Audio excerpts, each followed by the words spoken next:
Little Miss Scary by Roger Hargreaves. Little Miss Scary lived near the top of a mountain in a house called Spooky Cottage. When it was dark, she would creep into the valley below, making sure that nobody saw her.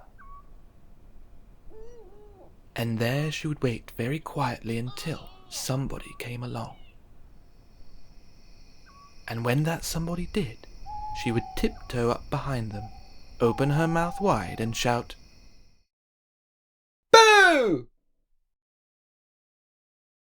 And do you know why little Miss Scary did this?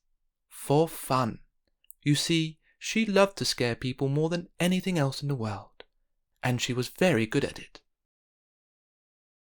She scared them stiff. Boo! She scared them out of their wits. Boo! She even scared them right out of their socks. Boo! About a week ago, Mr. Noisy went to see his friend Mr. Jelly. Mr. Noisy was worried because he hadn't heard from his friend for ages. When he got to Mr. Jelly's house, he knocked on the door. Spookily, the door swung open by itself. "Hello?"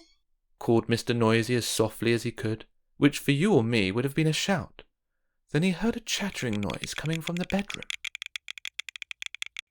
Mr. Noisy found Mr. Jelly hiding under his bed, his teeth chattering in fear. "Whatever's the—" began Mr. Noisy, and then he remembered himself. "Whatever's the matter, Mr. Jelly?" It's little Miss Scary, chattered Mr. Jelly, trembling in fear. She keeps jumping out and shouting boo at me. Mr. Noisy made Mr. Jelly a cup of tea, calmed him down, and told him what they were going to do. Just as it was getting dark, they hid behind a bush beside the lane that led up to Mr. Jelly's house. They waited until they saw little Miss Scary's shadowy figure creeping past them. Then Mr. Noisy and Mr. Jelly crept out from their hiding place, tiptoed up behind little Miss Scary and, at the tops of their voices, shouted, "Boo!" Now the top of Mr. Noisy's voice is a very loud place indeed, so loud that little Miss Scary leapt 5 feet in the air, and when she came down she ran for her life. She didn't stop running until she was hidden under her bed, in her bedroom, in Spooky Cottage, at the top of the mountain.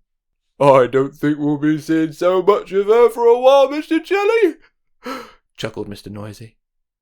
"Mr. Jelly? Mr. Jelly?" But there was no sign of Mr. Jelly either.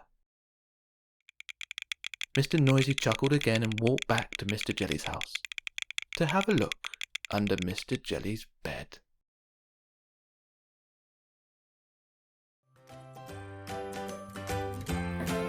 If you enjoyed this video, like and subscribe.